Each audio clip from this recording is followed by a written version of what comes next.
friends, welcome back to my channel. It's Tori, and today we're going to be reviewing my first ever Stephen King read. I did try reading The Gunslinger earlier last year, but it did not click with me and I ended up DNFing it. So this is the first book of Stephen King's that I have officially read all the way through and even gotten farther than like 20% in. If I had to sum up the way that people responded when I talked about this being my first Stephen King read over the last few months, I would just say overt skepticism, because every time I brought it up, I'd be like, yep, this is going to be my first Stephen King read. And the response every single time was something akin to, I really don't know if that's going to be the best option. You really should start with something more classic, like The Stand or It. I decided to do my own thing instead, because I knew that the likelihood of me really loving Stephen King as an author overall is pretty small. So I went to the center of my Venn diagram of Stephen King fans that I know and people who know my reading taste. And there in the middle was Andrew's Wizardly Reads, who is a very close friend of mine and also a Stephen King reader. And I said, Andrew, I want you to think about my reading taste, and I want you to go through all the Stephen King books that you've read and choose the one for me that you think I have the best chance of loving. And what he came up with is Duma Key. The first thing I want to say is that Andrew was spot on, you guys. This isn't going to be a gush review necessarily, but I gotta say, I really loved this book, despite all of the skepticism from all of the Stephen King readers who were very unconvinced that this was going to be a good starting point for anyone who hadn't read Stephen King before. That's, to me, the importance of having people in your life who know your reading taste really well, because what I was looking for wasn't the classic Stephen King experience necessarily, because I knew that there were things about The Stand and things about It and some of his other work that I would not enjoy. And I wanted something that I had absolutely no prior experience with. So, for example, I had seen the film The Green Mile and thought it was really, really brilliant, but I didn't want to read the book as my first Stephen King because I already kind of had a familiarity with the story and I wanted something that was going to impact me from a completely new perspective. I wanted something that was the most likely option to be a 5-star read for me personally. And Andrew suggested Duma Key, and after having read it now, I think he absolutely nailed this recommendation. So huge thank you to Andrew's Wizardly Reads. I'm going to put his channel down in the description box below if you want to check out more content from a reader who reads Stephen King more than I do and also is in more of a mystery, thriller, and horror vein. Definitely go check out his channel because he's got a lot of great content. Non-spoiler overview. This book is a story of loss, of grief, of generational grief, and the ripple effect of choices made in one life that carry into others and carry forward into future generations. And that's really important. It's about the power of storytelling and art. It has a very distinct sinister, dark horror undertone to it, but it isn't so overt that it pushed me away as somebody who isn't a big fan of horror as a genre. This still has horror in it, don't get me wrong. There were several moments when reading this, especially in the second half of the book, where I kind of side-eyed my open bedroom door a couple of times. But it really kind of builds in a slow ramp up into all of that more deeply tense and disturbing detail. And by the time you get there, the investment in the characters and the story that's happening and trying to get to those reveals and the twists and turns of the story really, it settles you into the story, and by the time King introduces those horror elements, I feel like they're well earned. There's a little bit of body horror, there's a little bit of kind of existential horror, there's a little bit of cosmic horror toward the end of this book. King really didn't put all of his eggs in one horror basket, I feel like, for this book, and not that I have a ton of experience with horror as a genre, but I didn't feel like it was too heavily focused on one style of horror. and that the heart of this story is very solidly the characters. And if you guys have been around my channel for any length of time, you know that character focus is huge for me. That is, no matter what genre we're reading, no matter what kind of story we're telling, I want those characters to be vibrant, to be real, to be front and center, and to be never sacrificed for the plot or the themes that are being explored. Now, I won't lie, there were a couple moments in this book where King, I think, crossed a little bit of a line with the way that he would talk about certain younger characters or female characters that I really didn't like, and I thought they were completely unnecessary. However, in the grand scheme of the whole story, they were pretty minimal, which I appreciated, and much, much less than what I experienced when I tried reading The Gunslinger. So if that's something that you're concerned about with King novels, this has very little of that. There are a few mentions that I'll talk about more in my spoiler side of the review, but overall, I felt like they were something that I was able to notice, put to the side, and continue on with the story. Now, I'm not going to be spoiling any major events in the story, but I'm going to be talking about the characters, I'm going to be talking about some of the elements of the plot, and I'm going to be talking about the story as a whole. So if you won't want any spoilers whatsoever, this is your moment, so you know I'm going to be talking a little bit more in depth about the story. Edgar Fremantle as a main character, I wasn't sure I was going to like him at the beginning of this book, if I'm being totally honest. And it wasn't because of what was happening to him, because obviously we're brought into this story and we're put into the mind, first person, of a man who's just been through a tragic, horrific accident that left him physically scarred, mentally scarred, and he is trying to take these tiny little painful steps forward to heal. He's resisting that healing, he's struggling, he's dealing with the fact that his mental capacities are suddenly way different than they were before the accident happened. And I thought that the way that Stephen King wrote that was really brilliant. I have never experienced a traumatic brain injury, but I do know the struggle of resisting healing in a mental capacity and the struggle that comes with any kind of rehabilitation like this. And I loved the way that King brought us into Edgar's struggle and brought us into his mind, and every moment where he's struggling for a word or he's angry at himself that he can't physically accomplish something that was so easy for him before was so sympathetic and engaging, and it was portrayed in a way that wasn't sensationalizing anything. It didn't feel like King was trying to create a character that evoked pity. It was more that we were just in that grind and that struggle with Edgar as he was trying to come back to some sort of normalcy. At the beginning of this book, Edgar Fremantle isn't a really nice guy to be around. And I think to some degree that is understandable with what he's going through and the pain he's in and the way that his brain has been altered by the accident that he survived. That being said, I don't feel like King ever tried to tell us that he was a good guy. And I think he presents Edgar in all of his, gray, ambiguous human morality throughout the entire story. And we're allowed to grow with him. We're allowed to see those moments of victory, those moments of relapse.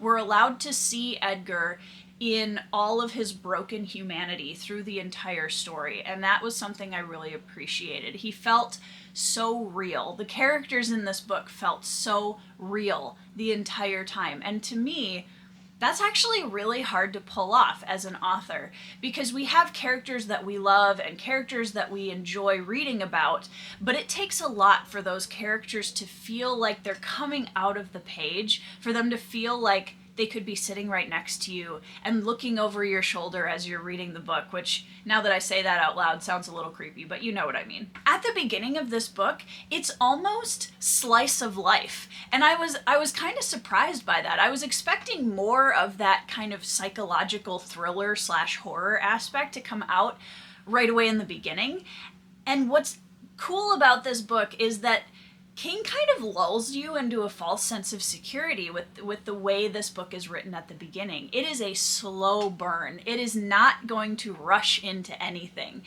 And at the beginning, we're so invested in this very human struggle of Edgar's rehabilitation and him trying to overcome the difficulties he's having now that he has this kind of mental disability from his accident and the physical disabilities that he's dealing with from his accident. And slowly, as we build through the story, we see his relationships fall apart. We see the struggle he's having as a father and as a husband to his now ex-wife, who divorces him because of some of the things he's going through and cannot handle who he's becoming as a person. And that sense of loss and grief sets us up to be very sympathetic to the story as a whole. We see the pain firsthand, not only that Edgar is physically feeling, but also that emotional pain and the moment where he reaches that precipice of, is life still worth living? And then we go to Duma Key. Edgar's therapists send him on a trip of rejuvenation, a way for him to see new sights, kind of jostle his environment a little bit so that he has a fresh start, so that he can reconnect with life and nature and who he is as a person.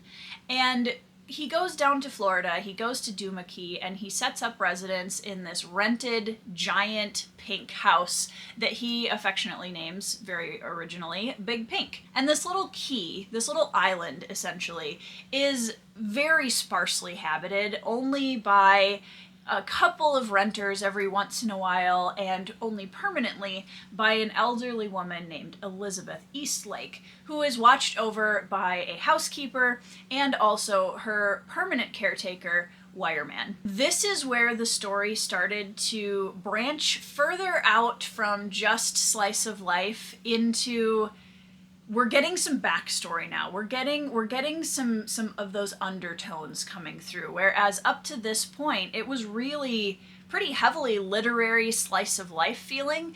As soon as we get to Duma Key, there's an immediate sense that something is there, something that we don't know, something that Edgar doesn't know. And this is where I was talking about before, that tension really starts to ramp up and that mystery element starts to come through, and there's little sprinkles of horror here and there that do build bigger and bigger very quickly in the story, where at first it's just a little sprinkle here or a little mention here that kind of just feels off or wrong. That quickly builds into Edgar realizing that there is something going on this key that isn't right. Something has been not right for quite a long time. I enjoyed what each character brought to this story. I enjoyed, for the most part, reading about Edgar's relationships with his friends and his daughters. The ones, though, that will live in my heart probably forever are Elizabeth Eastlake and Wireman.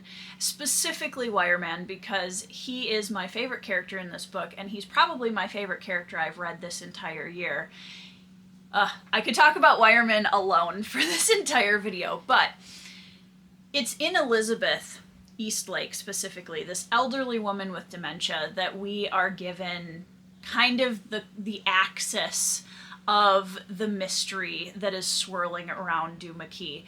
And as we get these little interludes and these little flashes of her history, and we don't know it's her for a little bit of the book, but it quickly becomes apparent pretty early on in the story once we start rolling with those. You start realizing that Edgar is becoming wrapped up in something that is way bigger than he can handle, and it's way bigger than any of these human beings on this island can handle. And the suspense ramps up to 100 very quickly, and yet it still manages to hang on to that slice of life aspect of the storytelling, which I really appreciated. We're still shuffling along with Edgar and celebrating minor victories in his healing process and him kind of coming back out into society, even though it's a very limited society on the key. And somehow that alongside the horror elements is just it's so unique, and it was so refreshing to read because it felt like a genre mix-up I hadn't really read a lot of before. Now, I don't know, because I haven't read any other King, if that's something that is common to King's work. I have heard that he writes small communities really, really well in other books as well. So I may try another book at some point of his like that. But if this was my only King read ever, I would probably be completely happy with that. Now let's talk briefly about the relationship between Elizabeth Eastlake and Wireman and why I love them so much and why I love Wireman so much. This relationship, the way that Wireman takes care of this old woman who is barely lucid and very often struggles to even function on a regular basis. The way that Wireman takes care of Elizabeth, the way that he knows every quirk, every part of her routine, what she likes and what she doesn't like, how to talk to her, how to care for her, and just his devotion to his employer is really beautiful. And as somebody who is currently working through and processing the transition with an ailing grandparent who struggles with memory issues, this book hit really close to home for me in this area, and I think it even deepened the way that I felt about Wireman's character because of it. Their relationship is honestly probably my favorite part of this book. I enjoyed Edgar as a main protagonist, but the way that Elizabeth relies on and loves Wireman, and the way that Wireman takes care of and loves Elizabeth, it's such a beautiful relationship to see. And the fact that Wireman he's the anchor, right? He is the anchor through this story. He becomes the anchor for Edgar. He's the anchor for Elizabeth. He kind of becomes the anchor for a lot of the major plot twists that happen throughout the story. And each time something changes or feels like the floor has just been dropped out from underneath us, no pun intended, Wireman's there. And he is this steady presence through the entire story once we meet him that I just loved. I absolutely loved his character. He is the friend that every person should have in their lives. Like, he is the person who will challenge you when you're being stupid, but he will also never turn his back. He will never run away, even if he wants to and thinks everyone else should too, which happens later on in the story. He's there, and he is like, Wireman is such a good character, you guys. I love him so much. He is worth reading this entire book for, in my opinion. And add to that there's a lot of other amazing parts of this story, and I think that it kind of explains why this was a 5-star read for me. I really tend to enjoy multi-generational stories when they're told well, and I really enjoyed getting these little glimpses and the slow build of Elizabeth's childhood and what happened to make the island key the way that it was in the past and is now again in the present day. And as we start kind of expanding out of that slice of life into the more cosmic horror elements, I predicted a few things, but the way that it was executed was so thrilling. It was the way that Stephen King describes environments and characters and inhuman elements of the story is so intriguing and vibrant, and again feels like you're right there in the middle of everything with the characters, which is why there were a few times where I was like, I'm gonna read this before I go to bed, and quickly decided that maybe that was a bad idea and I should wait until tomorrow. I think another cool part of this story is the way that King seamlessly weaves in the power of art and the way that art can change people and the way that it has power over people. And I think a lot of the horror elements being woven into that part of the story was really cool to me, especially as someone who is an artist, an author myself, knowing how a specific art medium can affect people and impact people and have ripple effects just by the fact that it exists is such a cool concept. And I love that he took that and ran with it and wove it into the elements of kind of the cosmic horror that's going on in the story. Very, very cool. It's not what you would consider a hard magic system in fantasy storytelling, right? It is a soft magic system. You never are given 100% of an answer about how things work or why things are happening the way that they are. But in this case, it doesn't matter. I don't feel like that's part of the magic of it, right? Is not knowing everything. And I tend to prefer that when it comes to magic in stories, whatever genre that might be. I like not having all the answers because magic is such a massive concept that I feel like that's more realistic. Not having all the answers and not knowing exactly what's happening all the time is part of that thrill, is part of the suspense and the mystery of it. There was a section in the middle of this book specifically where things kind of started to slow down almost to a drag. It didn't last very long, which I was happy about. That was kind of right before things really started ramping up into the suspense and thriller parts of this story more. But that was one of the only moments that I can remember where I started to drag a little bit and I was like, I don't know if I'm going to love this story. Am I going to love this story? I love this slice of life, but I feel like I want to get to some things now. I want to know what's going on. I want to get a little bit deeper into this mystery. And right after, like maybe within 50 pages, that had kind of been resolved and now we really started picking up the pace. The other thing that I'm going to mention, which I kind of alluded to at the beginning of this review, is there are a couple of moments in this book where King, from Edgar's point of view, describes one of Edgar's daughters in a way that kind of focuses a little too heavily on their sexuality, and that was something that, in my opinion, was unnecessary and crossed a boundary that didn't need to be there. But it was nothing like what I was expecting, to be honest, because I know that that's something that is pretty prevalent in a lot of King novels, and I was happy to see that in Duma Key, there were a couple of moments like that where the description kind of made me frustrated and crossed over a line for me personally, but it only happened a couple of times, and it never crossed a line into feeling like he was gonna go somewhere with it, which I appreciated. But honestly, those are the only two things that really made me question my enjoyment of the book at any point during the story, which I thought was pretty impressive. And I loved this book. I loved the ending. The ending is like an explosion of that multi-generational pain and loss and grief and sacrifice and cosmic horror, and like, it's so good. It's so good. The ending blew me away, and I haven't had a book hangover like I had from this book in quite a long time, which was exciting. That's always something for people that read a lot.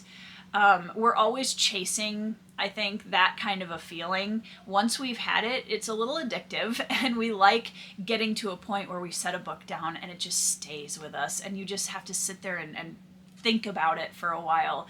And I had a horrible time focusing on anything else after I finished this book, and I'm still thinking about it weeks later, and I know that this is a book that's going to stay with me for a long time. It's a book that I desperately wanted to immediately go back and reread the moment I finished the last page, because I wanted to read it knowing what's coming a second time and see how that changes the experience, which again is a hugely positive sign from me, because that doesn't happen to me very often, where I close the book and immediately want to go back and reread it. Now, I do want to address the fact that King constantly gets labeled as a horror writer, but from what I understand from a lot of his fans, the true horror books that he's written are actually a lot less than some of the more mystery thriller, a little bit more of that kind of slice of life feel with horror or thriller elements to them. So for anybody who's been hesitant to try King like I was because of the horror label, maybe just being aware that that's not everything he's written, and he has a lot of books that don't fall under a true horror genre label. And trusting your friends. If you know somebody, whether it's a booktuber or somebody in your reading circle who is a Stephen King fan, and can recommend you something based on your tastes, I would highly recommend that because it worked really, really well for me, and Andrew knew exactly which book to pick that, like I said, had the best chance of being a 5-star read for me from Stephen King. I loved this book, and whether I ever read another Stephen King book in my life or not, I'm so glad that I now have this one to talk about because I wanted to try one. I wanted to see the book that was the best chance, you know? And I did, and I loved it, and I want to reread it. Even picking it up off the shelf to talk about it for this review, I was like, oh, I could just flip back through a few pages and see what I think.